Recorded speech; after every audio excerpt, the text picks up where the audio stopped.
And if you don't know where to start, it can be overwhelming, even paralyzing.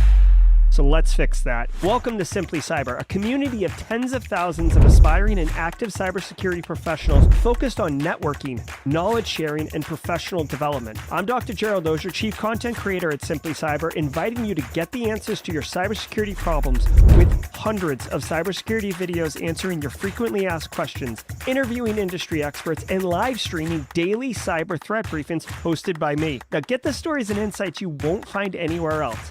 Hit subscribe now and dig into all the fresh content on the channel and in the community. Nothing should stop you from launching and leveling up your cybersecurity career today.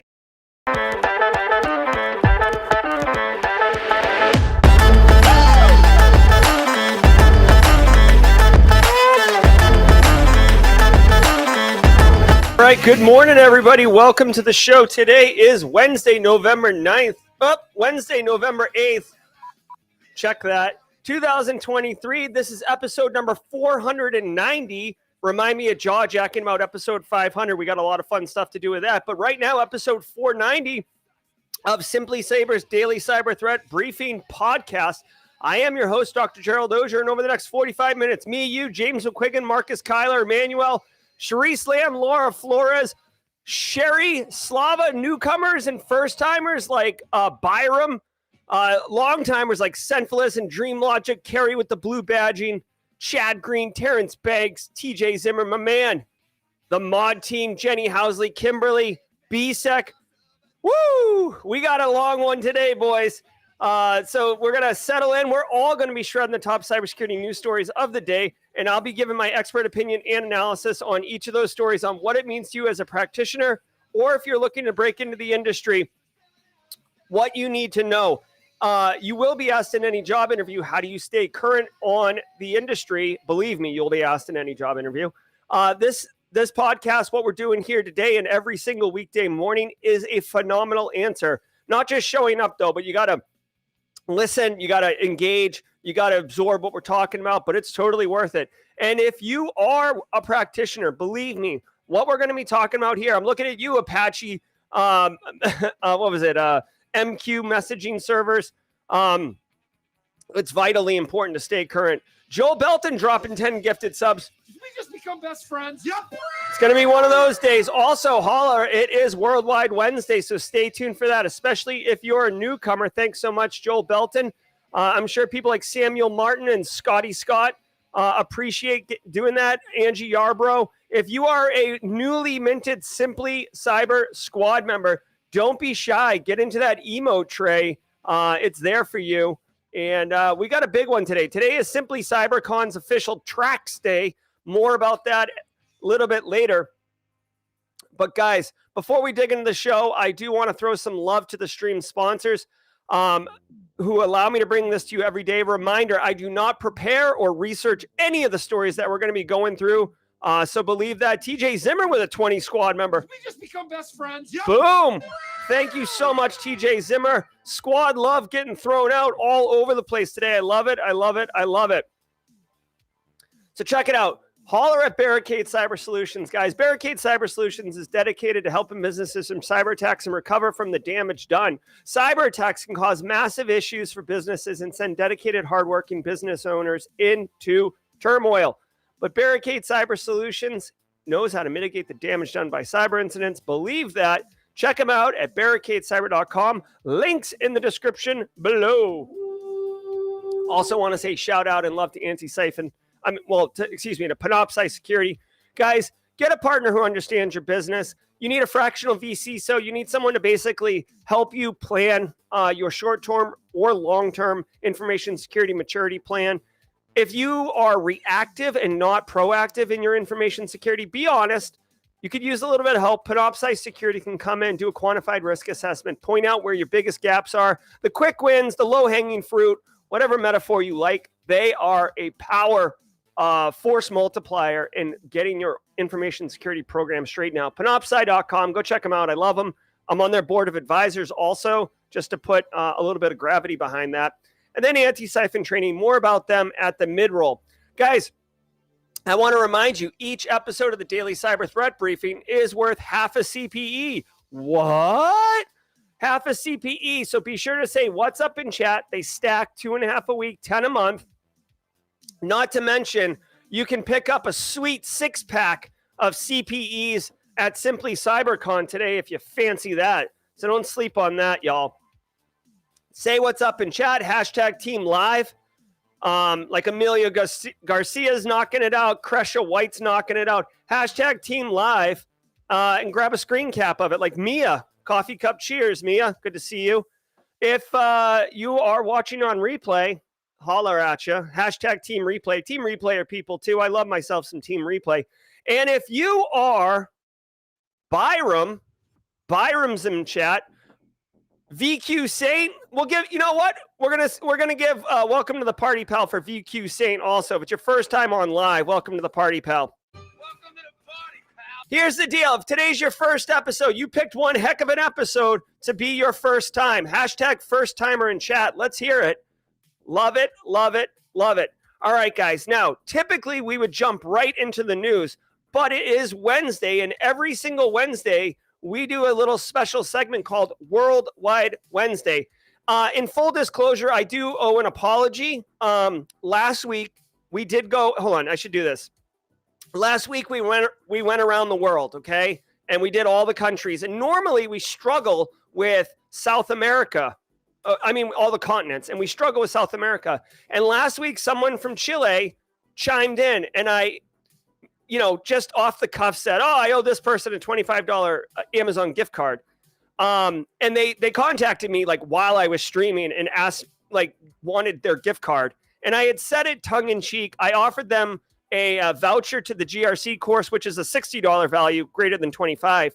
And they just ghosted me after that. So I apologize. Words have meaning, and I shouldn't have blurted that out. But I just wanted to own that and let everyone know. Mike Will, first timer, welcome to the party, pal. Welcome to the party, pal. I love it. All right, guys, so check it out. I want to tell you about Worldwide Wednesday is presented by IT Pro TV, now ACI Learning. Let me drop my little thing here. Doink. Hold on, we got to get the music up. All these things are happening all at once. Worldwide Wednesday is presented by IT Pro TV, now IT Pro from ACI Learning, the international online training solution that professionals in audit, cyber, and IT turn to for binge-worthy content. Use my promo code, SimplyCyber30. You can see it on stream right there. I brought a little graphic up. Use my promo code and get 30% off your first month or first year. So it's an extra 30% off. Also, if you are a first responder, veteran, or I think a teacher, you get 60% off. So if you're one of those, don't use my promo code. Save as much money as you can. But if you're not one of those and you want to get 30% off, a really great resource, check it out and use Simply Cyber code 30. I actually have a pinned comment in chat. You can see it right there on stream right now. Go.itprotv./simplycyber if you want. Okay, now check it out, guys. My favorite activity of the week. If you're a first timer here, listen up. If you're a long timer, you know exactly what's about to happen. We have a massively awesome, inclusive, supportive, amazing community at Simply Cyber. And in order to demonstrate how awesome and diverse and inclusive it is, we do Worldwide Wednesday, where we ask you live in chat, the 257 of you beautiful people, where are you? So let me set the timer to 2 minutes. Let me turn the music up. Mods, get ready. And do me a favor. Where are you at? Let's show the world that we are representing around the world. Carrie representing Texas, bringing United States online. Very nice, Carrie. Thank you very much. Here we go. West Virginia, Nathan Bullen's in here. Iowa's representing. Good stuff. Beaumont, Texas. Hey, Pluto. I see you. Hashtag Team Live Ohio. Hey, Poland's in here. We got Afghanistan. All right, bring in the pain. Afghanistan, Poland. Nice. We got the Philippines online, bringing Asia on, Pacific Rim. Pueblo, oh my God, holy crap. This is like a Twitch stream. Moreno Valley, Ontario, bringing on the Maple Leaf country. Way to go, Vancouver. I see you, West Coast. Atlanta, Bangalore. India is online, bringing Asia up. We got New Jersey, bringing the country of New Jersey online. All right, Kentucky, I see you, Bluegrass. What's up, Colorado? Love it, love it, love it. Hey, Spain. Love Europe. Come on, Wisconsin. I see you, Edmonton. Hey, Detroit, Rock City. Got the Motor City in here. All right, we got Arkansas. We got England coming on, and I know it's Arkansas. We got Canada, Colorado, Spain, England. We got you represented. Dream Logic, you'll have to be a little bit more specific than Asia. Sierra Leone. Boom, Sierra Leone. Nailed it. Brazil. Brazil. Who said Brazil? Elias Nunez, thank you so much. Dallas, Texas. What's up, Pensacola? Dream Logic, you can't say Asia. It's got to be a country, not a continent. Hey, Atlanta. Hey, Edmonton. What's up? Huntsville, Alabama. Love it. Ooh, M1 Tech bringing Italy online. Tom Bishop's going to be Jelly. Dark Side of the Moon. Love it, Benjamin. Hey, what's up, North Kakalaki?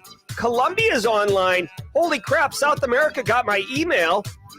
Coming in from Mars. I love it. Portugal. France. Damn, look at us repping here.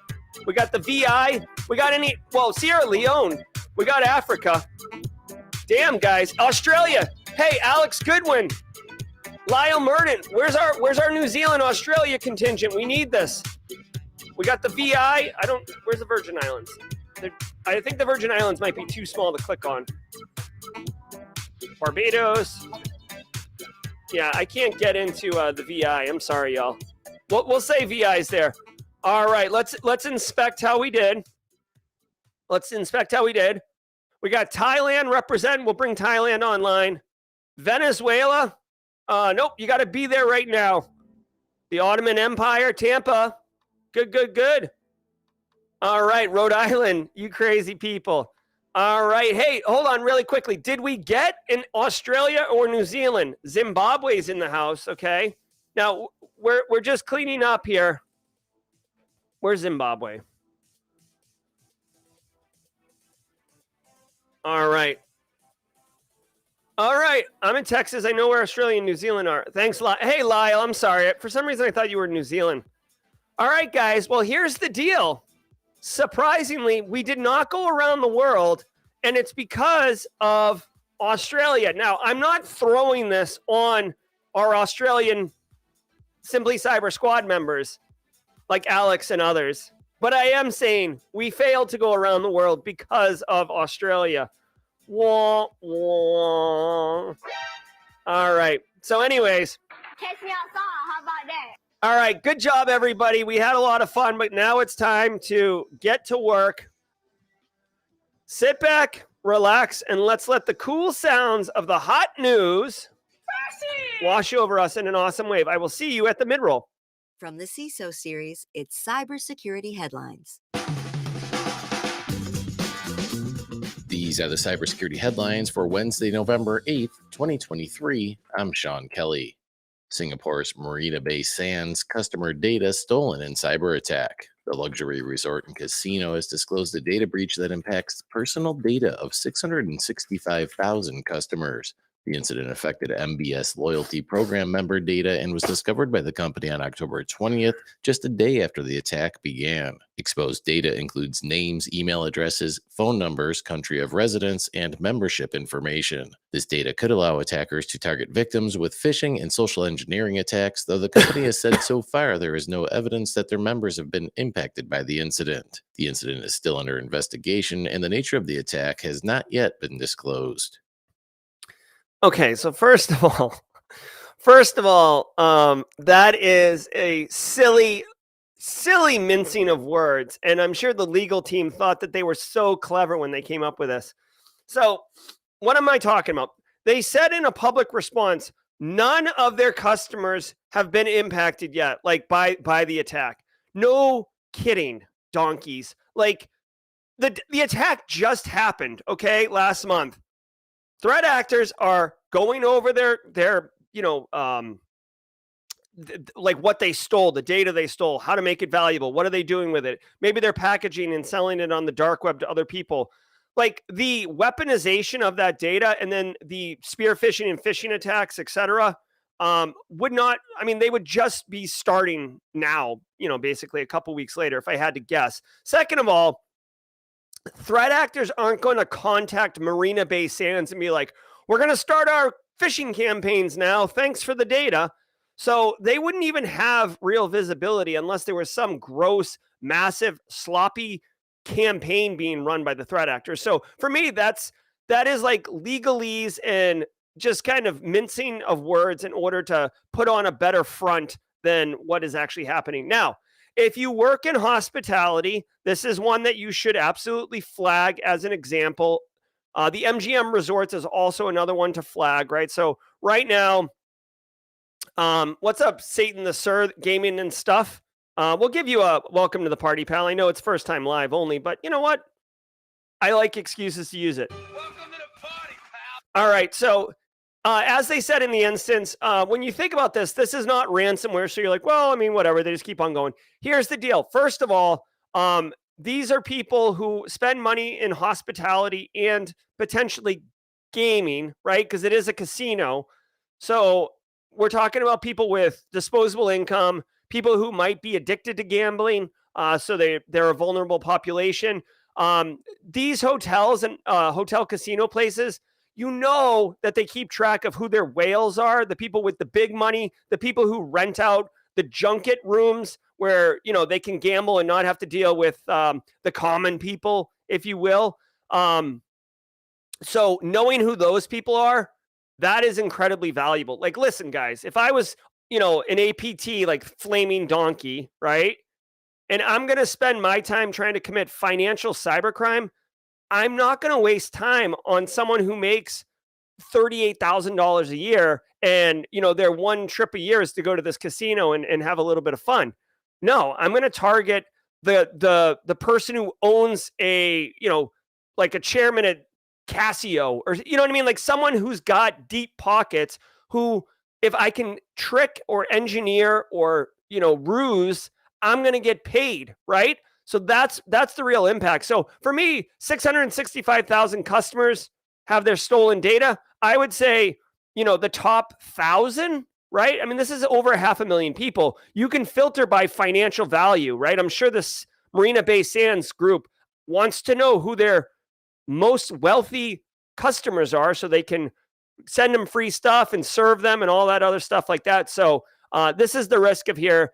You would definitely be, this is again where you should just be doing best practice cyber hygienes, because maybe you get spearfished for Marina Bay Sands this week and MGM Resorts last week, but at the end of the day, your best practices are your best practices, okay?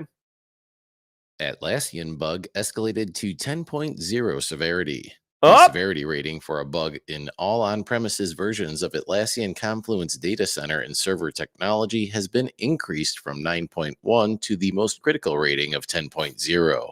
An Atlassian advisory explains that the severity rating was raised due to the ongoing active exploits against the bug, including ransomware. Researchers at Rapid7 also issued an advisory warning of snowballing attacks starting over the weekend. The vulnerability allows unauthenticated hackers to reset Confluence and create an administrator account. Atlassian said it can't confirm which customer instances have been impacted by the active attack, but has published indicators of compromise for security teams and admins to research. All right. This is bad. This is really bad. Oh my God. What would be I mean, patching this is not sufficient, but we'll throw it anyways. You gotta patch it. Listen, here's the deal. First of all, yeah, exactly. Dumpster fire. Like, there's a complete dumpster fire train going on right now. I'll get you up on this one. I'll throw this is fine in. Listen, okay, so a couple things. One, if you're new to the industry, you're breaking in or whatever, when you hear the CVSS score has been escalated to 10, that means that it's actively being exploited in the wild. When you hear that it's a 10, that means it's actively being exploited in the wild. That's all it means, okay? And it means that it's really bad, okay? Now they're saying here, this one's particularly gross, okay? So here's the interesting thing. You can have a CVSS score of 10, and like this Atlassian one is really gross. And then you can have a 10 that's gross, but not as disgusting as this. So that's why the CVSS scoring is kind of broken, because This is really, really bad. All right. So an unauthenticated remote user can create an administrator account on Confluence, and there is no way to know if they've done that. That is gross. So at this point, again, this is why you got to be proactive and get in front of these things. At this point, if you're running Confluence,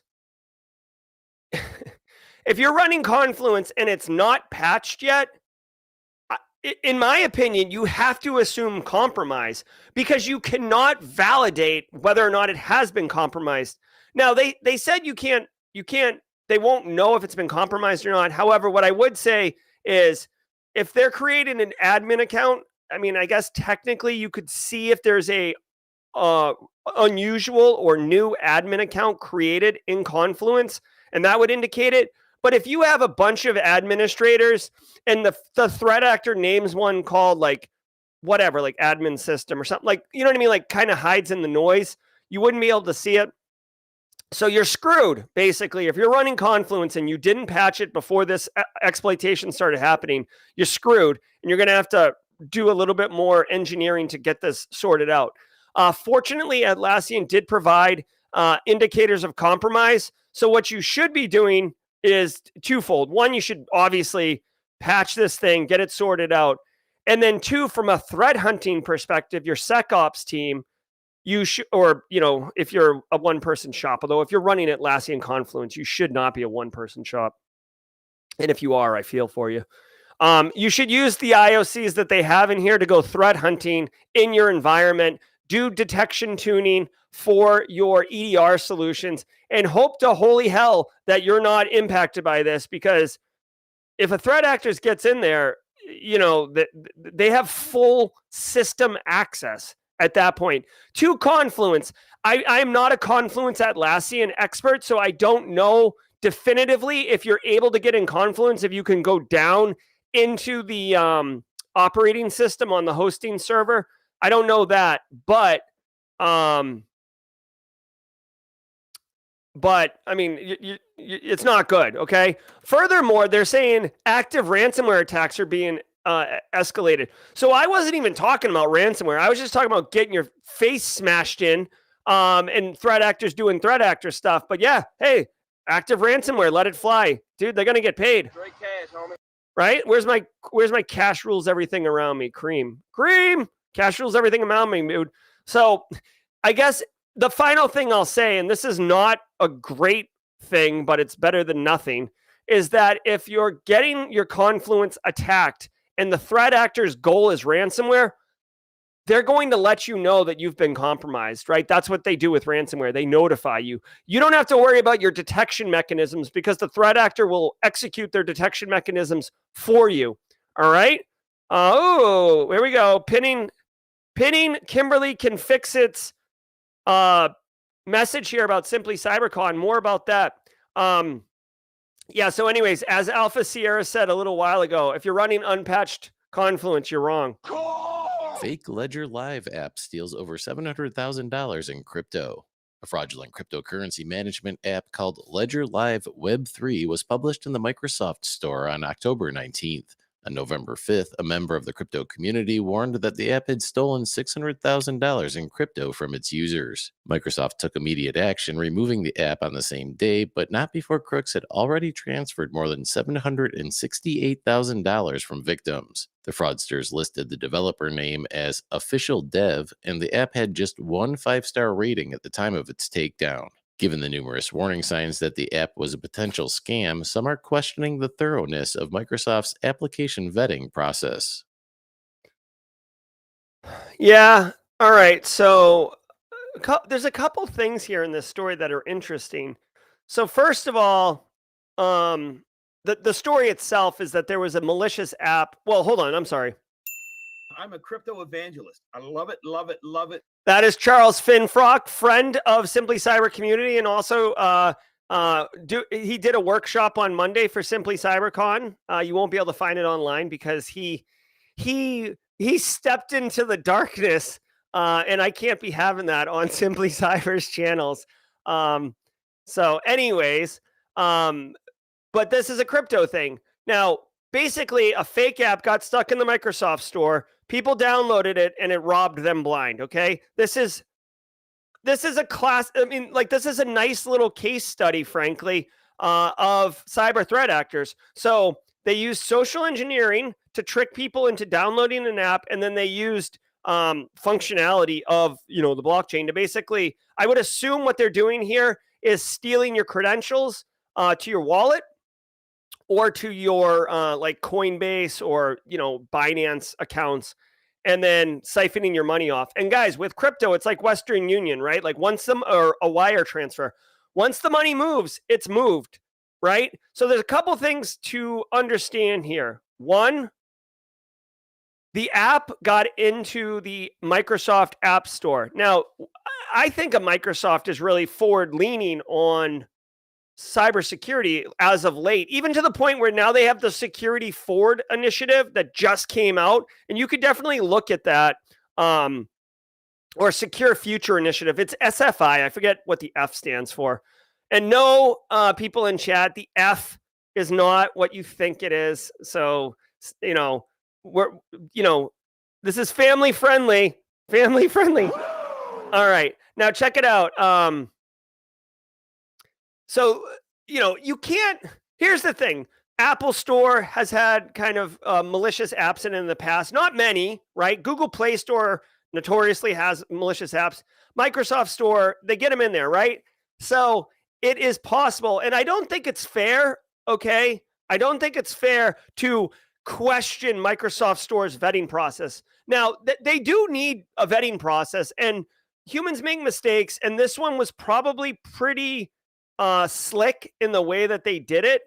So they just need to do lessons learned, understand why this one got through, not have it happen again. I'm not going to take Microsoft Store out to the woodshed and shoot them. Okay. I'm not happy, but I'm not going to shoot them. Second of all, as a consumer, downloading apps, especially, dude, if you're downloading apps that are for cryptocurrency, that means you've got money in crypto. It means you're not a child, right?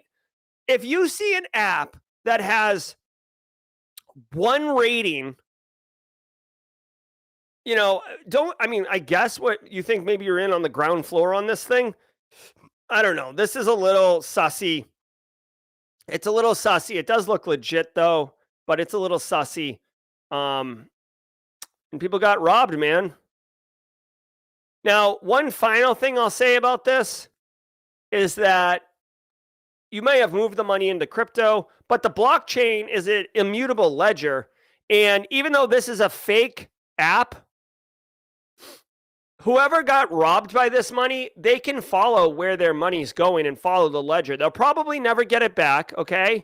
But when the criminals try to cash it in at some point, they're going to have to, either going to have money mules, or they're going to have fake accounts, or they're going to dox themselves to get in there. So it sucks. But again, this is why crypto and NFTs and all that stuff is just a hot mess on fire, man. It's like super easy to rob people. So just be careful, okay?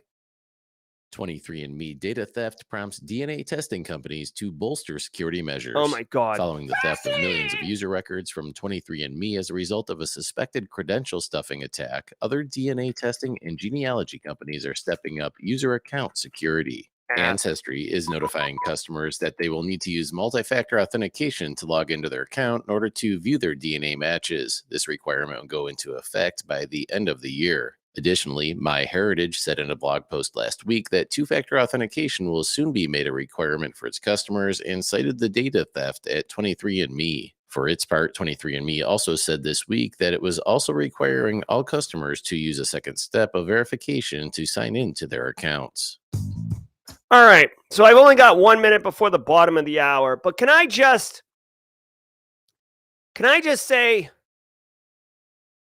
I'm typically really, positive and optimistic and kid friendly and stuff, but suck it, man. Suck it. So you get hit for this nasty, gross PR nightmare thing, and now you're going to require 2FA, you ass clown.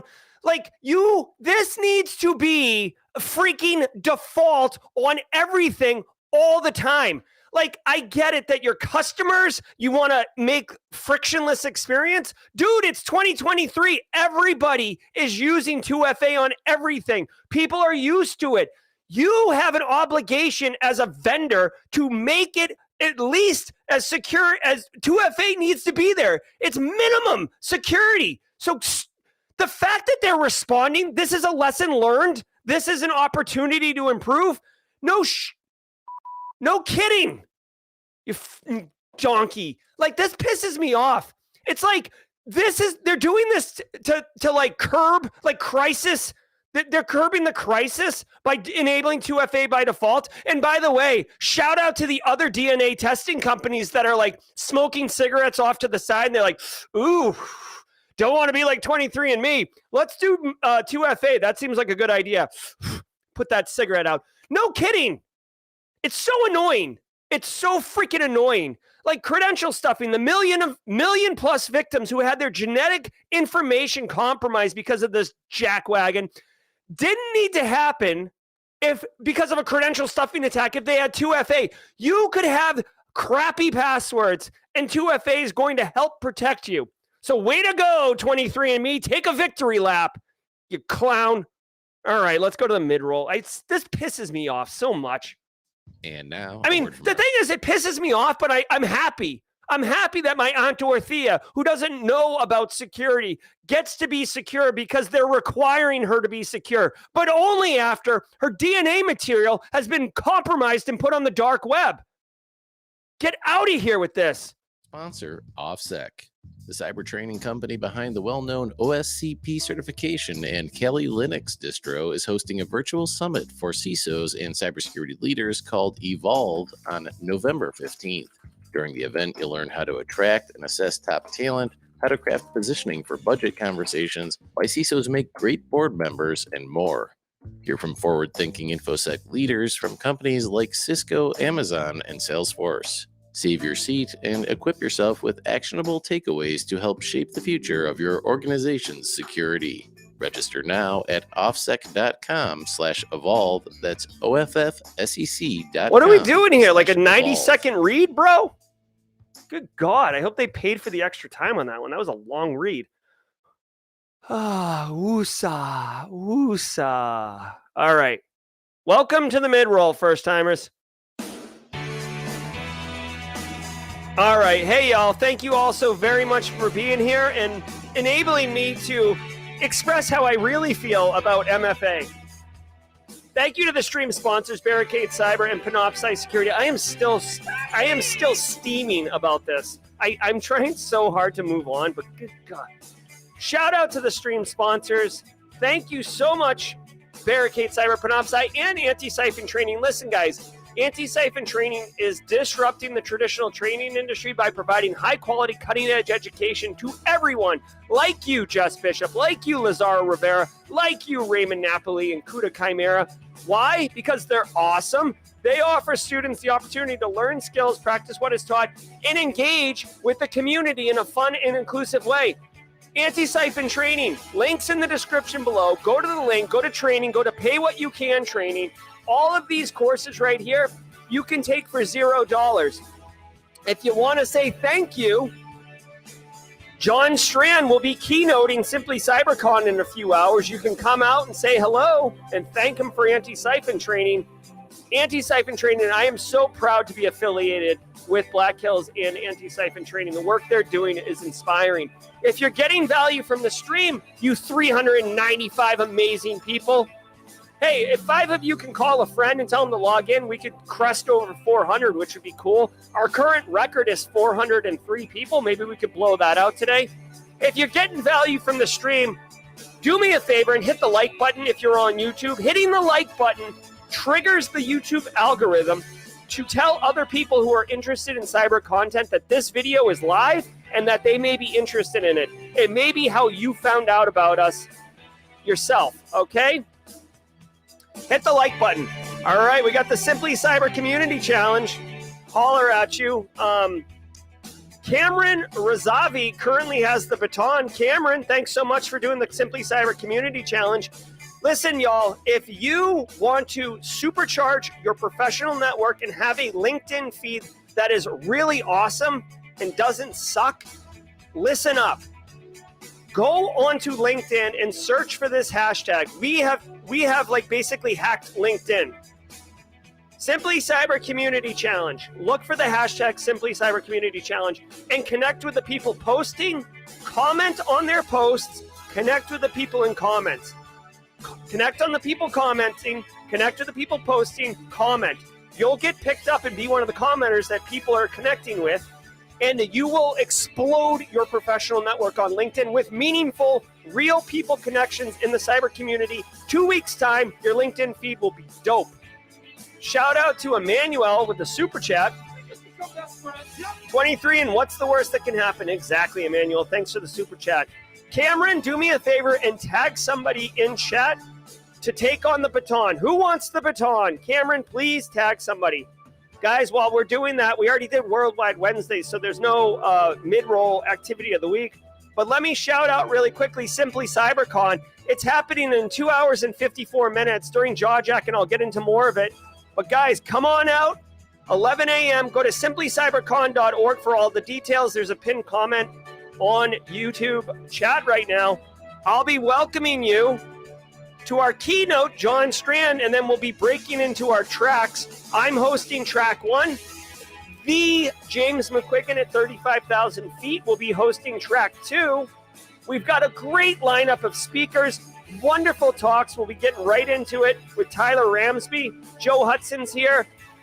I'll be giving some surprise talks. James McQuigan, John Hoyt, Marcus Kyler, Chuck Sapp, guys, Peter Lee, Akil Yassin, so many of you, Devin McCarthy. Come on out. It's going to be a good time. All right, let's keep on keeping on.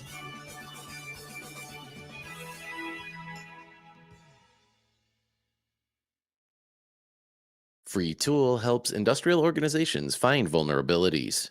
OPC-UA is a machine-to-machine communication protocol used by many industrial solutions providers for interoperability between various types of industrial control systems. While the protocol is highly useful, it can also pose a security risk to organizations. Finland-based cybersecurity company Molimit Oy has developed a new vulnerability scanning tool called Opal OPC to help identify weaknesses in the protocol. Opal OPC is available for both Windows and Linux and is free to nonprofit projects and organizations whose revenue does not exceed $1 million. Okay, so here's a couple things worth noting. One, really quickly, okay? So let me back up for a hot second.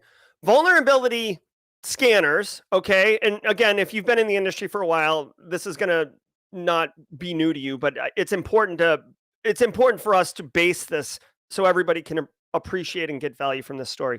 So in industry, if you're going to find vulnerabilities on systems, endpoints in your network, one of the tools we have at our disposal is vulnerability scanner. Now, this is typically only going to find unpatched systems, maybe a little bit of misconfigurations, but this is not a full-on exposure management solution. But you get a scanner like Tenable or OpenVAS or Qualys or Rapid7, whatever. You put it on your network, you give it permissions, like, so it can log in and stuff. And then you scan your network range, right? And you can, your network IP range, right? So maybe it's like 10.0.0/ whatever, 24 and whatever. You scan your network range and it comes back and you get like 1 million vulnerabilities and you sort by priority and you do your best, right? Vulnerability management is a really tough gig.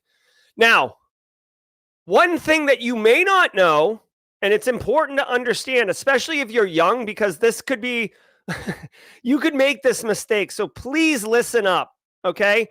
You cannot scan everything with a vulnerability scanner because a vulnerability scanner will interrogate an endpoint. And if you're looking at a Windows server, it'll be fine. But if you're looking at some type of like operational technology or some type of industrial control system, it's possible the vulnerability scanner knocks it over. Now, it doesn't physically knock it over, but it knocks it offline, makes it go wrong.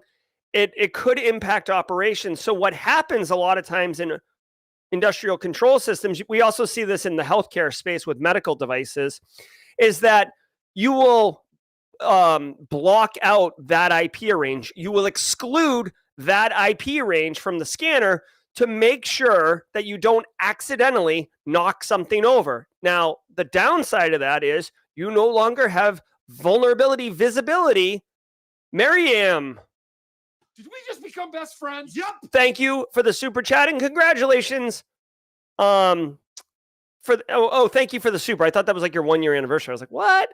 So check it out. You can't scan these things, which means you don't have visibility over them. Now, what's cool about this is this company works in the industrial control space, and they have developed a scanner that can be used. So that's why this is really valuable and interesting and important.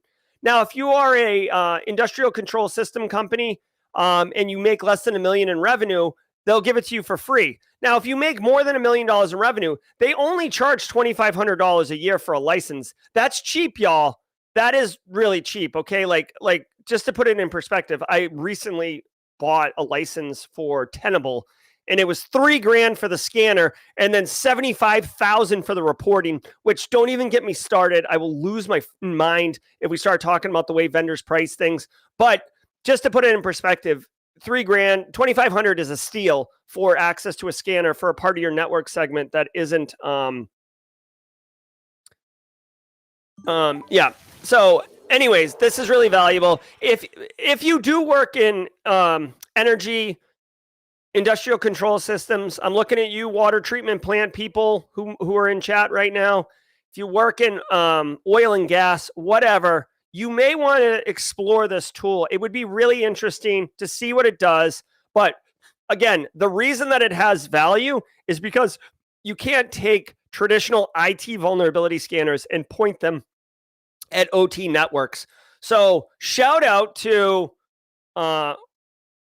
Malamat Oi. Way to go. Way to go. By the way, this is totally me ham-fisting the sound effect into the story. But if you do run a IT vulnerability scanner on OT, the field engineers working in the OT space, you're going to hear them say this to you. Catch me outside. How about that? Yes, they will. Gootbot implant heightens risk of post-infection ransomware. In an advisory published Monday, the IBM X-Force team said it has spotted a new implant called Gootbot.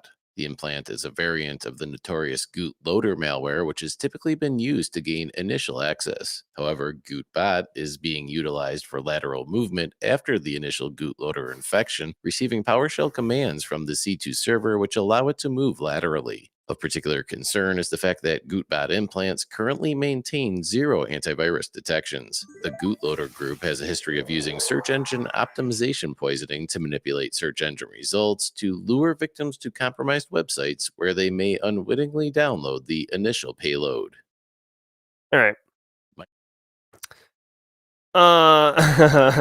Hey, shout out to Kevin Mitchell. Kevin Mitchell's got the baton.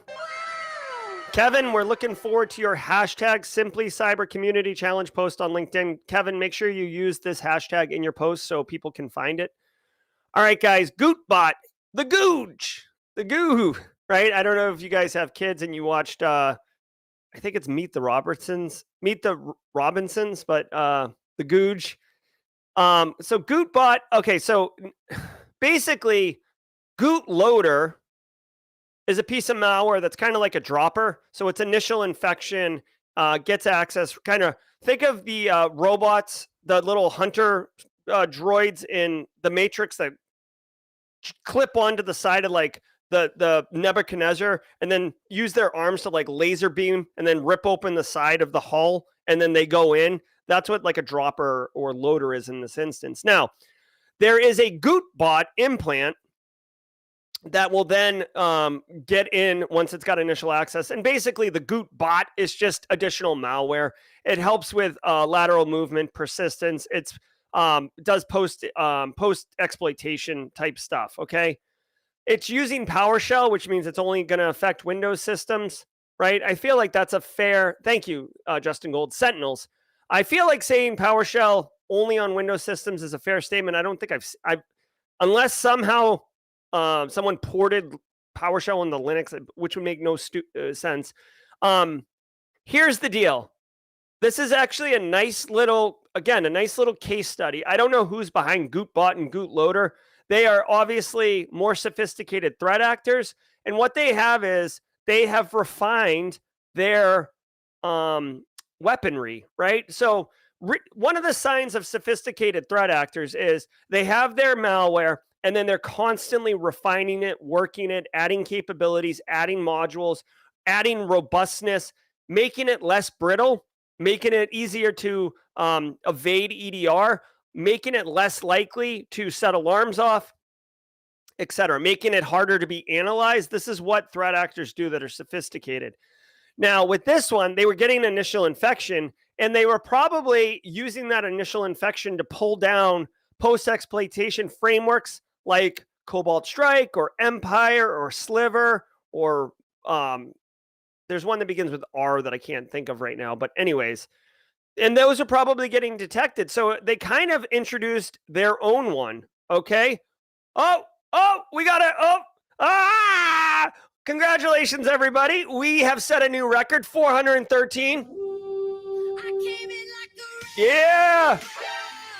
Well done, everybody. Well done. We got a new record, baby. We got a new record. I love it. I love it. I love it. So anyways, just know Gootbot, Gootloader, there are definitely IOCs. You should be putting controls in place to detect unauthorized PowerShell execution. Threat actors love themselves some PowerShell. Holy Jesus, 421 people.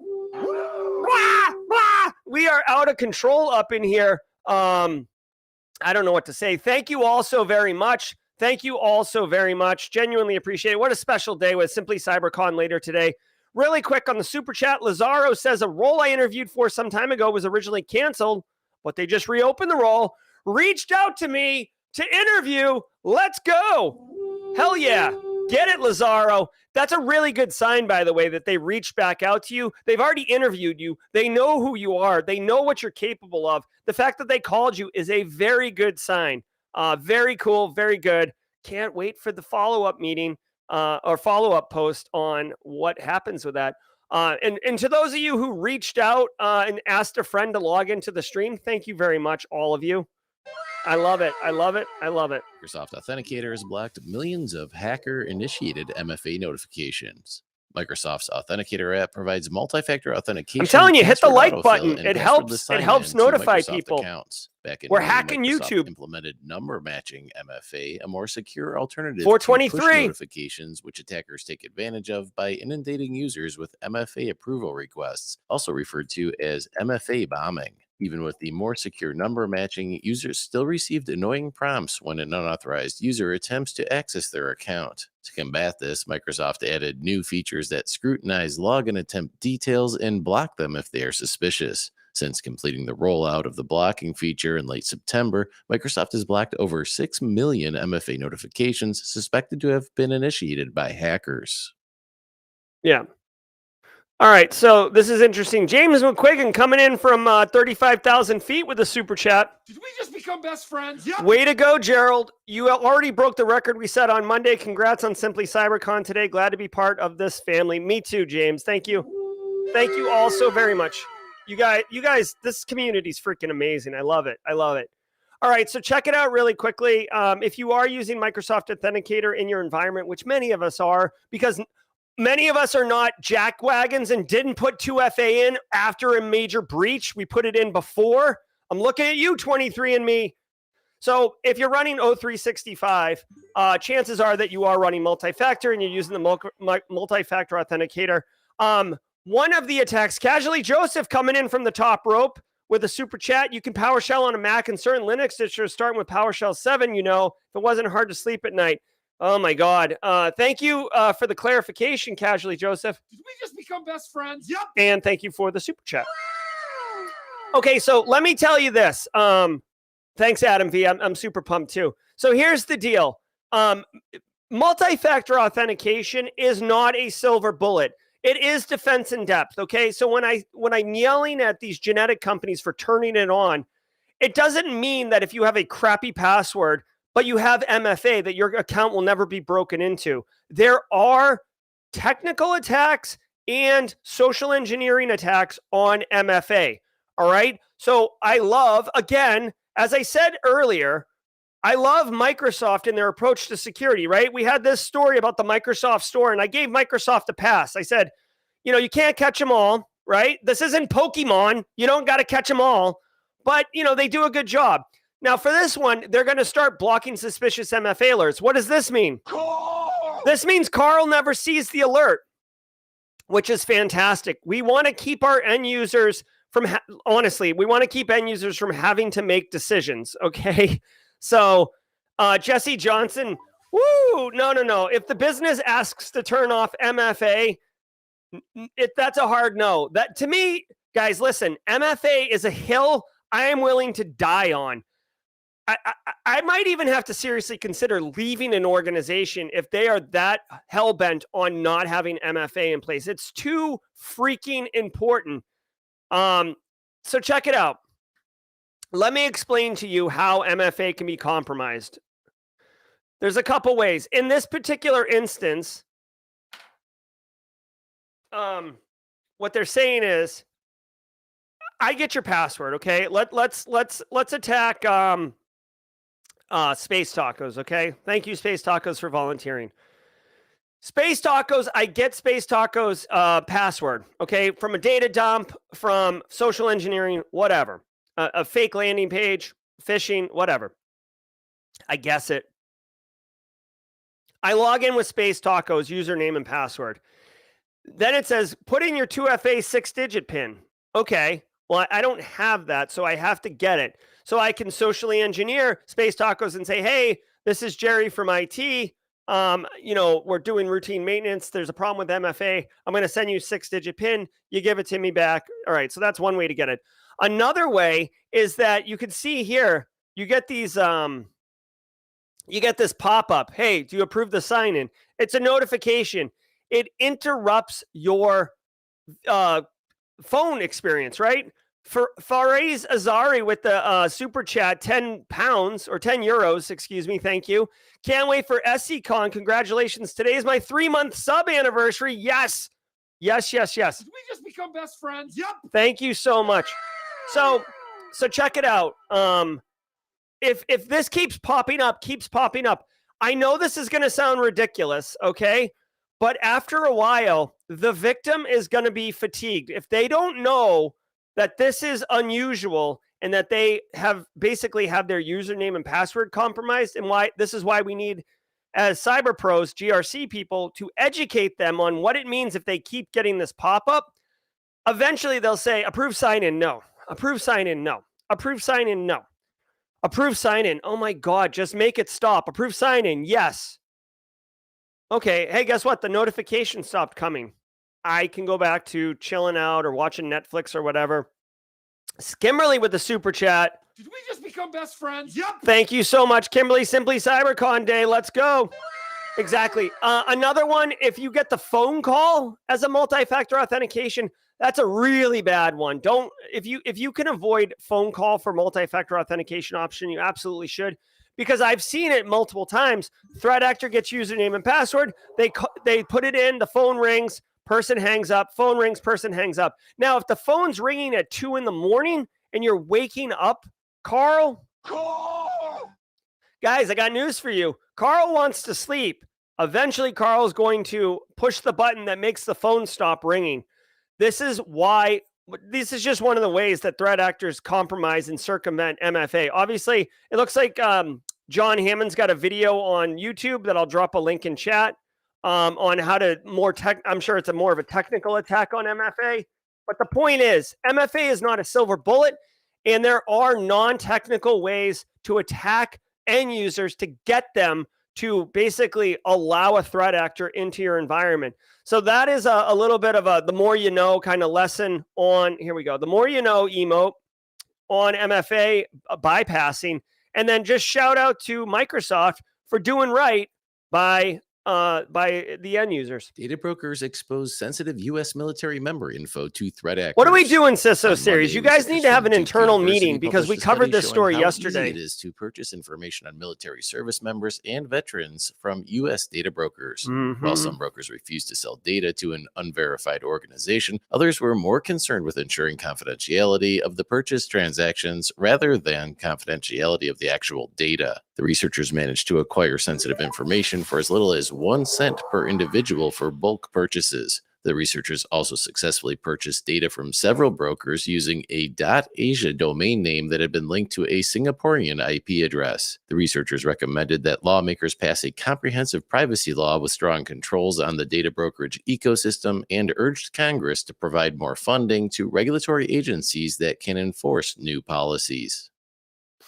All right, so check it out. We covered this story yesterday, so I invite you to go to yesterday's stream and check it out. I'll just spend 1 minute here talking about this in a different light. They said if you buy bulk for 1 penny, you can get like full deets on an individual. Haircut Fish coming in hot with the super chat. Did we just become best friends? Yep. Thank you, Haircut Fish. Be sure to catch Haircut Fish's talk at Simply CyberCon, which is going to be where are you, Haircut Fish? Oh, there you are. Track 2 at 2:10 p.m. Eastern time today. All right, so here's what I'm going to tell you about this. I will say you can buy, guys, you can buy data from data brokers legally. This isn't dark web. This isn't hacked data. This is just freaking data from data brokers. If you could get the budget, I would argue it would be incredibly compelling and very effective at educating people if you went and bought data from data brokers of people in your organization. You may want to talk to the legal team before you do this, but I'm just saying, if you talk about this story, you might get tone deaf, right? People like on their phone, like, oh, whatever. Now, if you pull up a slide that has all the information on Carl in accounting, right? Or, that would obviously be like really scary. And I'm sure Carl wouldn't appreciate being doxxed in front of the entire company. But I'm just saying, if you really, really, really wanted to be interesting, here's what I would do. Like, this is just coming to me right now. I'm shooting from the hip, right? I'm riding low on the hip on a train bound for glory. Listen, imagine, if you will, you purchase the data of the people in your company. Then you put that data in an envelope and stick it to the bottom of a chair, each person, and you tell them where to sit, right? Then you give a little talk about data brokers and how whatever. And people aren't really going to be listening because they're like, it doesn't make sense. What's this mean to me? Then you say, I have one more thing. Look under your chair. And they pull it up and they find this entire ridiculous profile on themselves. I guarantee you the number of questions you're going to get asked is going to be massive. The amount of emotion and energy and focus you're going to get from that end user community is going to be dialed in. And whatever you say next, believe me, they will absolutely hear and remember. Now, I'm just saying, this is an idea or concept. Again, you may want to check with your legal team, because if you do it, you could be pissing off a lot of people. And if you piss off, executives, if you dox the CFO and you don't do it in a very cool way, you could be screwing yourself. So take this advice with a grain of salt. But I'm just telling you, that's what's up. Angry toilet paper came for the news, stayed for the call. Love it, love it, love it. All right, guys, check it out. That does it for today's cybersecurity headlines. All right, guys. Hey, I want to holler at you for a minute. Reminder, today is Simply CyberCon. We are going to be doing jaw jacking, so don't worry about that. There will be jaw jacking, all right? But hey, look at the pinned comment. Simply CyberCon. I know many of you know that Simply CyberCon is today, but for those who don't know, go to simplycybercon.org. Register. We've got a Discord server. We've got 2 tracks. We've got training. We've got 2. It's going to be on LinkedIn and YouTube, right? Look at all this stuff. If you want track 1, I'm going to be emceeing it. It'll be on my my LinkedIn profile. It'll be on my YouTube channel, Simply Cyber, the one that you're watching right now. Track 2 will be on Simply Cyber Cafe. We've got great talks at 11 a.m. Eastern time today. So in 2 hours, I will be introducing John Strand and kicking off the conference as John provides our keynote for the conference. And then we're going to break into our individual tracks. James McQuiggan will be doing track 2. I will be emceeing track 1. By the way, if you're a speaker, all speakers should have been communicated. A link to the green room. Base Case and Just Ben are managing the green room. Guys, we've put a lot of work into Simply CyberCon. It's been months in the making. I hope you guys come out, share it with a friend, share it on social media. If you want, we have links. Of course. And we have a CTF that's launching right after the conference ends. Jenny Housley has developed a CTF. The CTF is called Flaming Donkey. Oh yeah. And we are going to be doing all sorts. This is a custom built cyber range for our conference, for Simply CyberCon. You will get a badge if you beat this. It is free. There'll be directions. You basically go to haikupro.com, create a free account, and you'll be able to access Flaming Donkey and participate. Like I said, we have the Discord server, so engage with people there. If you were here just for the news, thank you all so very much. Let's go ahead and whip it over to jaw-jacking. People, here we are at jaw-jacking. I'm your host, Dr. Gerald Auger, and over the next 30 minutes, we're going to be kicking it like a couple high school friends, high-fiving at the reunion. Let's go. Oh my God, I'm so hungry. I'm going to have to pack a lunch, guys, because I'm not going to. We've got so many great talks. Simply CyberCon, Adam V, let's go. Did we just become best friends? Yep. Heck yeah, jaw-jacking, boy. I am so excited about Simply CyberCon. I am so excited. I woke up today. I got my Simply CyberCon shirt on. Super, super excited. We've got a great list of talks. I'm so honored that John Strand is keynoting. Honestly, I'm sure the mods and the entire team that has helped with Simply CyberCon is not going to be pumped about this, but I woke up this morning thinking about process improvements, lessons learned, things for next year, speaker gifts, challenge coins,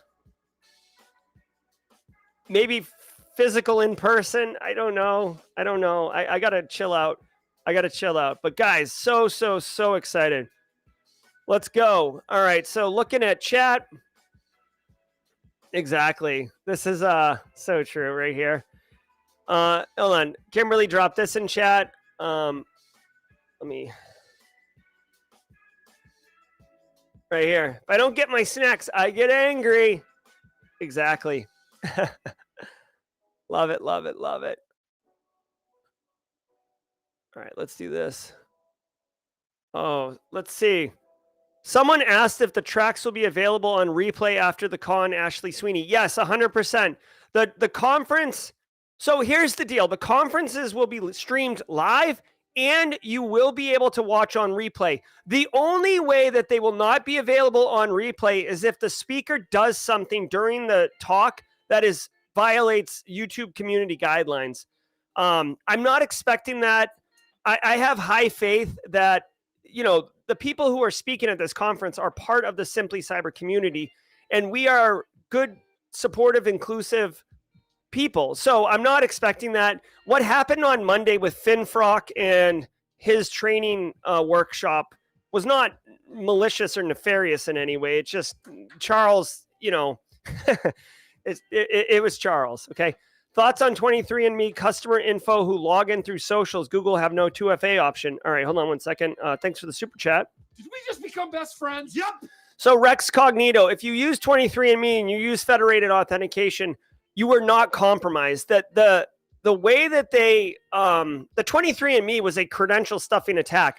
So the threat actors got username and passwords from somewhere else, and they attempted to log in. So if you were using federated authentication like Google, Facebook, LinkedIn to authenticate to 23andMe, your account was not impacted, okay? Because you're not logging in. Like you'd be doing a credential stuffing attack on your Google account, which Google, I'm almost positive Google requires MFA. So you're good to go, okay? Pastor of Muppets. Hi, Jerry. Looking for the first GRC cert. C-risk is most appealing to me, but I don't want to limit myself. Any thoughts? There aren't really a lot of good GRC certs, honestly. Just like there wasn't good GRC training back up until the other day. C-risk is appropriate. Pastor of Muppets, what I would say is if you want, look at job postings for GRC certs. Personally, I think ISACA's CISA and CISM are great GRC certs. They're the ones I got because I thought for my career that they were the most valuable. So I guess that's actually my thought. ISACA, CISA, and CISM. ChatGPT. Shall we play a game? With the super chat. Thanks so much, ChatGPT. Or CatGPT, excuse me. Looking forward to seeing you talk a little bit later. Not right meow, but a little bit later. All right. Let's keep going here on the jaw jacking. Finding Simply Cyber has been the best thing I've managed to do in the last months. Thanks for the hard work to you and everyone participating. Hemoglobin says, hey, Hemoglobin, thanks for the comment. Thanks for the squad membership. And thanks for being here. You're adding value to the network too. So thank you all. Just a bite. Jerry, is there any way you could privately host the OSINT like a boss video so it's not associated with your YouTube channel, missed out due to family commitments? Yes, just a bite. Some people said I could put it on Odyssey. I might host it on I might make it available for download. You know what I mean? The thing is, I don't want to make it available for download because I don't want somebody downloading it and then reposting it. Let me think about it. Okay. I have access to the recording. Okay. So like I have access. I've got a copy. Let me just think about it. You know what I could do? Honestly, I could, if I had time, which I don't really have a lot of, I could download I could get the downloaded video and I could scrub like pixelate out the inappropriate images that came up and then repost it. That might be the solution right there. Just a bite. So stay tuned for that. Jenny Housley, what would Simply CyberCon qualify for CPEs? So Jide E asks, this is a great question. Jide E, it's one CPE for every workshop you attended. So there's 3 workshops. So if you attended those, you get 1 CPE. And then for the conference, you can get 5 CPEs. I will tell you this. I'm gonna take it note, okay? I got my little notebook here. I got my little pen. What I will do is I will make a 5 CPE con certificate. If you registered for the conference, that means I have your email address. After the conference is over, we will make a little certificate for 5 CPEs. I will sign it, and we will send it to all conference attendees that registered for the conference. Okay? I think that that's a really fair solution, and I think it's valuable. All right. My stomach, man. I need food. What book are we reading? Paris Gatsby asks. I'll tell you 1 second.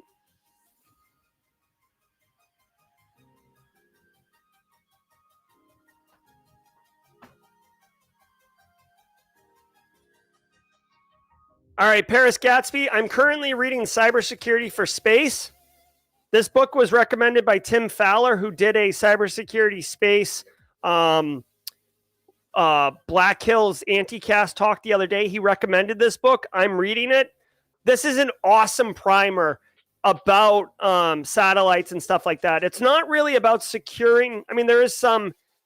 This is a kind of a high level primer book, and it's fantastic. It's really, really wild. Like you think about some of the challenges that ICS and OT have. Like cyber in space is bananas. Like like when you're building out like your satellite, like power is so valuable. You can only put so much power on the satellite, right? You could put solar panels on it and get some more power, but deploying the solar panels takes power. Spinning the thing so it doesn't get hit by something takes power. Even deciding whether or not to add a propulsion system takes weight. You only have so much weight you can send. The more weight, the more power it takes to move it. Radiation, space radiation, collisions with debris, whether it faces the sun and you need to cool it down, or it's facing space and you got to warm it up, wild temperature fluctuations.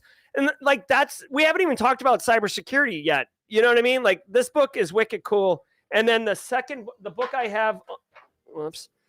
have on deck is this book, Fancy Bear Goes Fishing. This was recommended by our very own Jenny Housley. And this is what I'm going to be reading next. I haven't started it yet though, but I'm pretty excited about it. Thanks for the question, Paris Gatsby. Serious question. I know to have a password manager, but how do I tell my friends and family to get out of the browser password manager? Oh, geez, Jay Fish. You could set up a lab machine, put passwords in the passwords manager, and then attack it and demonstrate to your family and loved ones how easy it is to compromise. Or you could send them a story of someone whose password got hacked and then they got robbed. Jamal says, thoughts on Sentinel. Guys, I got to get some food. I ate a bagel on stream one time, and some people put some really mean comments about how I need to not be eating on stream. So I feel I can't eat, but my stomach is like eating itself right now. Jamal says, thoughts on Sentinel-1 and CrowdStrike. My company's thinking about purchasing one of these for endpoint security. Okay. Let's see. They're both, prime time solutions. I know CrowdStrike can be circumvented. I'm not saying easily, but I know I've heard multiple red teamers talk about CrowdStrike evasion is not that hard. I've never used either of them in my business, but I've heard good things about Sentinel-1. All right. CrowdStrike always has the most expensive booth at Black Hat. Sentinel-1 has a really expensive booth too. So, I mean, they're both looking into. Jamal, here's what I would do. If I was going to be buying an EDR solution, whether it's Sentinel-1 or CrowdStrike or Microsoft Defender or Cortex or whatever, come up with your criteria for what is most important to you, right? 5 things. What's important? It could be pricing, right? It could be support and maintenance. It could be, an incident response retainer that comes with the licensing, right? Whatever it is, it's not just about how effective it is as an EDR at detecting malware. There are other attributes that you have to give consideration to that are non-technical, right? So like if you're a CISO, you have to worry about budget. Does anyone on your team already know how to use Sentinel-1 or know how to use CrowdStrike, right? Someone's going to have to manage it. So it's much more complicated than just picking a solution. There's a lot of dimensions to it. So I would outline like 5 things that are important to you and then use it apples to apples when you're evaluating the solutions. Nick Barker, do you think companies will come out with their own? Oh my God, mod chat. Okay. What do you think companies will come out with their own browsers for people to use at work in order to curb personal life, work life, cross-contamination? Nick Barker asks.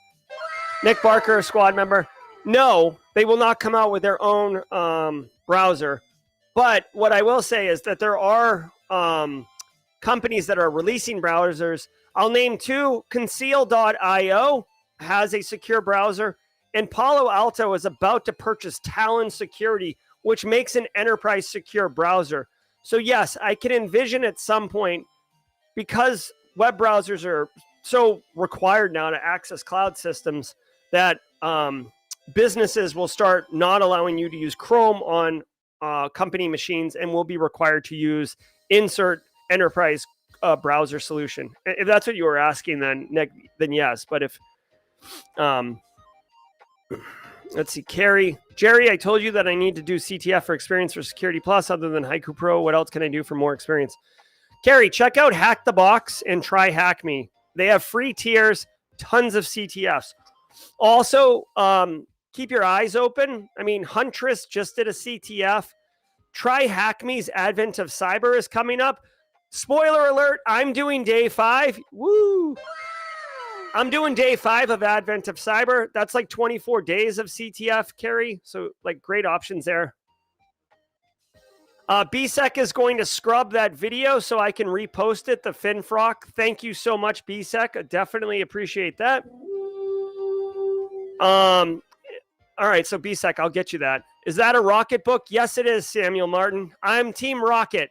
Another Pokemon reference. Let's see. Oh my God. Yeah, someone sent me Uber Eats stat. I actually, Mrs. Auger, can I just show you guys? I talk about how awesome Mrs. Auger is all the time. Let me just show you something else Mrs. Auger's done. She built these amazing built-ins, right? Let me show you what else she did.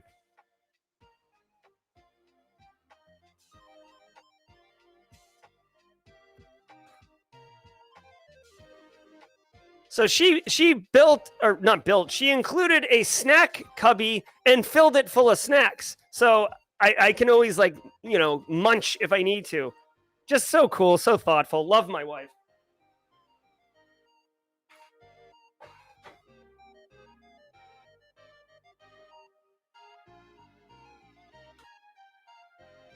All right. Has anyone heard of eye leakage vulnerability found in iOS, iPadOS, macOS? Apparently takes advantage of a Spectre-style speculative attack against against Apple Silicon CPUs. Well, first of all, the Silicon CPUs, I think only macOS M1 chips are silicon based. I don't think iOS and iPads are using silicon chips. Are iPhones using silicon chips? Hold on. Apple Silicon refers to a series of system-on-chip systems. They are on Macs, iPads, iPhones, Apple TV, Apple Watch, AirPods, AirTags, HomePod, Apple Vision Pro. Holy crap. Well, there you go. First of all, Valentino, thank you for letting me learn that the silicon chip is all over the place. I have not heard of eye leakage. Now, for those who are curious, Spectre-style speculative execution attacks are very complicated. You're basically attacking cache memory on the motherboard. Basically, when CPUs are running, sometimes they'll write to like L1 or L2 cache, which is not RAM. It's like it's memory that's closer to the CPU than RAM, and they'll write data to there so they can access it wicked fast. It's the fastest memory from a write and read access perspective that there is. Okay. And you're not going to go on CDW right now and buy 64 gigs of L1 cache. Like it's tied to the to the motherboard. Okay. But a speculative side channel attack, when they write a password into the L1 cache, it's basically jumping in there before it gets cleared to pull that out. That's a Spectre style attack in a nutshell, basically. I haven't heard of eye leakage attacks, but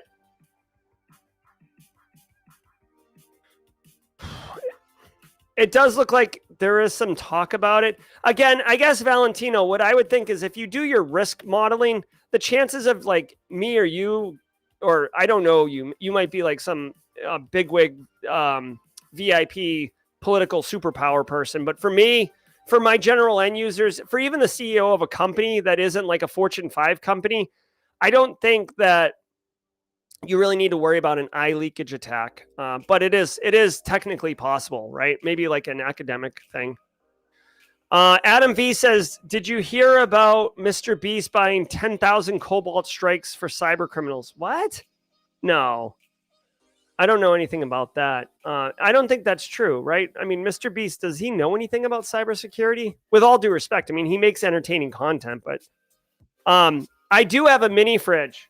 As soon as I get space in the studio, the mini fridge is coming in, and I'm going to sticker the crap out of it. Nick Barker, Eye leakage was my nickname in high school. Oh my God. Catch me outside. How about that? All right. Thanks, Nick Barker. You are a funny man. Lyle Murden, I'm looking to try and get an intern at work. From an academic perspective, what would you recommend the internship program have?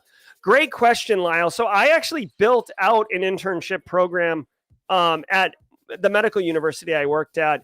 Fun fact, we rotated probably 10 interns through that program, hired like 4 of them. Really, really cool. What I would say with an internship program, pay them, okay? Pay them.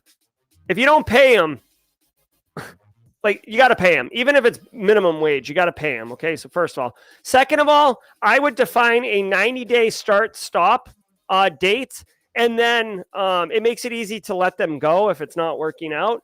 And then if they are working out, you can invite them to a second internship, another 90 days, right? Third, make sure that you're prepared to give them work and you have the bandwidth in order to mentor them.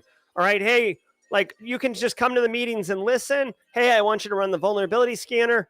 Hey, I want you to, look at these fishes, like whatever it is, make sure you have some process for them to do. And if it's possible, give them exposure to like GRC stuff and SecOps stuff. I find if you pigeonhole them into just GRC stuff and they don't like it, they're going to be turned off to InfoSec. So that's what I would say. Okay.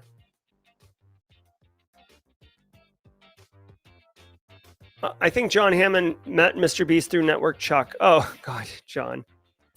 By the way, we're almost at 100,000 subs on the Simply Cyber channel. Have you noticed? I know John Hammond makes great content. TCM makes great content. It feels like when you get to 100,000, like 0 to 100,000 takes this amount of time. And then like 100,000 to like 300,000 takes like this amount of time. Like it looks like it really scales up exponentially. So there is a viral Mr. Beast promo code for crypto, and it's a scam. Okay, big surprise. Scams are going to scam.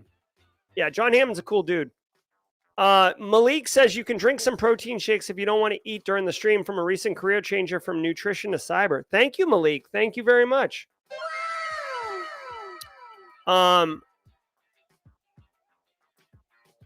Okay. All right, looking at chat. Remember, guys, Simply CyberCon. Simply CyberCon later today. Let me know if anyone's got any questions. I'm not tired, but I'm like fading right now. Nick Barker says I should hook up an IV while I'm streaming to avoid upsetting people of eating while on stream. All right, look at it, chat. I take my Sec Plus on the 21st. Any tips? VQ Saint. Yes, VQ Saint. Sec Plus tips. Here's what I would do. 1, connect with Jesse Johnson. Is he in here?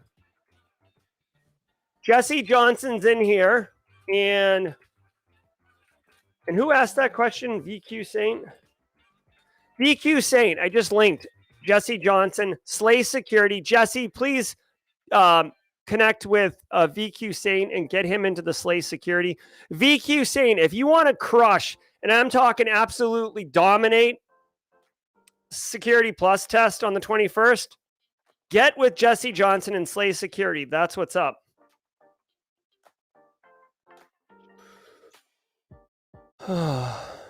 I thank you, Jess. Jess Bishop is yelling at me to eat breakfast. I will. 7 more minutes. 7 more minutes till the 9:30, and then I'll go. All right. I'm tired. What else you got? What else can I tell you about? Oh, I got some other stuff. Guys, here's the reason why you should stick around for jaw jacking, because I always remember things that are important that I just forget to mention. Episode 500 of the Simply Cyber Daily Cyber Threat Briefing is happening on November 22nd. That is 2 weeks from today, Wednesday before Thanksgiving. Guess what we're doing, y'all? We are going to blow the top off. We are celebrating on that stream. 500 episodes. Congratulations, everybody. We are going to be doing massive giveaways. What are you talking about, Jerry? See, this is why you stick for jaw jacking. I have, as of right now, No. I'll get my second win for the con. As of right now, we have 16 prizes to give away. What kind of prizes, you might ask, will allow me to enlighten you? Just give me a second as I pull up my Notion. Here we go. We have, Nick Barker, make sure you're sitting down and buckle up. We have, from Try Hack Me, we have 3-month subscriptions, 1-month subscriptions, Try Hack Me shirts and merch. All Simply Cyber community members will be given a 10% discount on all Try Hack Me subscriptions. From TCM Academy, we have a 3-month membership, a 6-month membership, and for one lucky person, a full year's membership to Cyber Mentors Academy. From ACI Learning, sponsors of Try Worldwide Wednesday, guys, this is the one where you really got to sit down. From ACI Learning, aka IT Pro TV, they have given us three 1-year subscriptions to include access to all labs. From Simply Cyber School, I've donated 5 GRC Analyst Masterclass vouchers.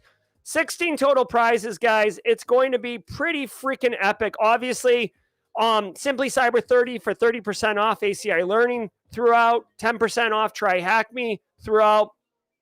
We've got prizes for days, y'all. It's going to be sick. I can't wait. I know. All right. So some people want me to drink the Crank coffee. Don't worry, Chris Hidalgo. I'm resilient. I'm resilient.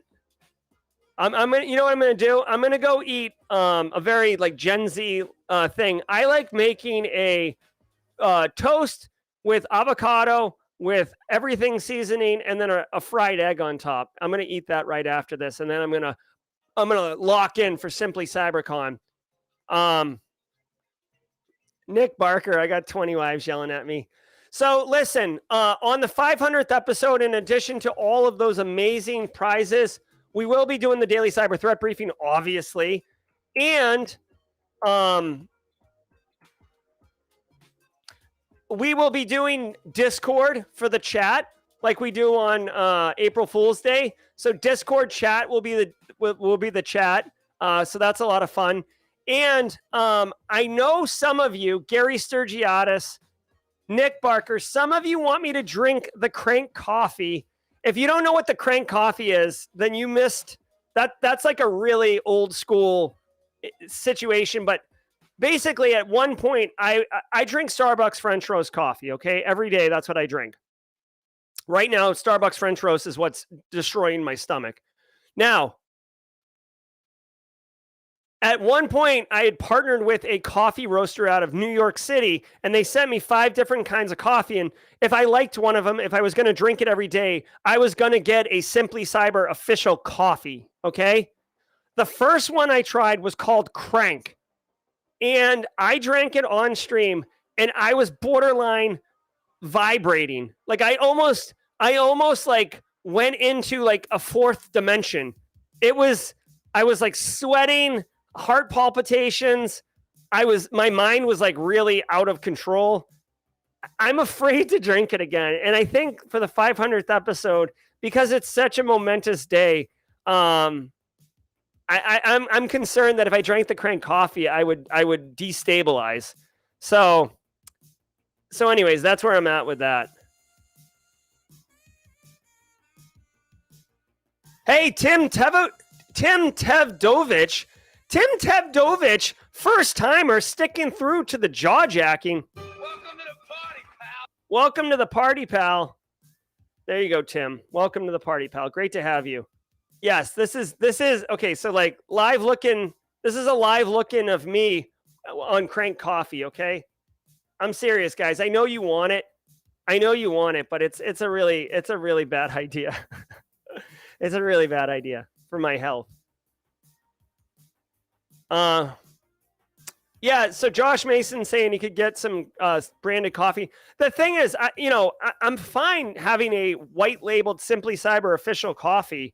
It would be another great, source of revenue too. The thing is, I'm not going to, for me and my principles, I'm not going to white label coffee if I'm not drinking it, right? I'm not going to drink Starbucks French roast here and then tell you guys that I'm drinking whatever you can buy off of simplycyber.io. Like, I have to be drinking it. So yeah, Josh, I'm certainly interested in looking into that. Oh my God, Casually Joseph, if I could get that Vegas green drink, that the oven cleaner drink. Holy crap, I can't believe I drank that without thinking about what the impact would be. Tim McDonald, do not drink the crank coffee. We don't need your heart exploding on stream. Exactly. I love it. I love Gary Sturgiadis, though, too, and Nick Barker. And I mean, all of you all. I love the community. So Adam V brings up night coffee. That's a good idea. I might contact Alyssa and just ask her to send me some and see if we could white label it. Dude, yeah, get to 100,000 K. That would be really cool. We're currently at 82,000. Maybe Simply CyberCon will pump those numbers. We'll see. All right, guys, we're right at 9:30. I want to thank all of you. I do have to go take care of myself before we get into the stream. Simply CyberCon's going to start in a little over an hour, and it's going to be epic, y'all. Come back. Remember, Simply CyberCon. Let me show you guys one more time. Kimberly in chat, if there's anything that you want me to share as far as marketing goes, Kimberly in mod chat, let me know right now. Guys, do me a favor. If you want to, spread the word. Go to simplycybercon.org, okay? There's 300 of you still here. Please do this. Go to simplycybercon.org, click on more, go to spread the word. There is already constructed LinkedIn posts here, Twitter posts. All you have to do is literally copy and paste. Copy. Oh my God, bro. Copy and paste it, okay, on LinkedIn. That's it. Watch, I'm going to do it right now from my own account. Ready? Look. See how easy this is? Look at that. That took like 1 second. Go ahead, spread the word. Let's get it out there, guys. Simply CyberCon. We got an epic day. Great speakers. Killer keynote. It's going to be so much fun. CPEs for everybody. Community for everybody. Inclusion for everybody. Let's go. I'm Jerry, your chat. Until Simply CyberCon rolls around in an hour, stay secure. If you enjoyed that content, keep the cybersecurity train going by connecting with the other Simply Cyber community resources. We have the Discord server that's lively and always keeps the conversation going. You can connect with me directly on LinkedIn. And also every single weekday morning on the Simply Cyber channel, we're doing live daily cyber threat briefings, 8 a.m. Eastern time, as well as Thursday at 4:30 p.m. We're doing live stream interviews with industry experts, and we produce videos that we push out every Wednesday morning. I'm Jerry from Simply Cyber. I hope you enjoyed the content, and we'll see you in the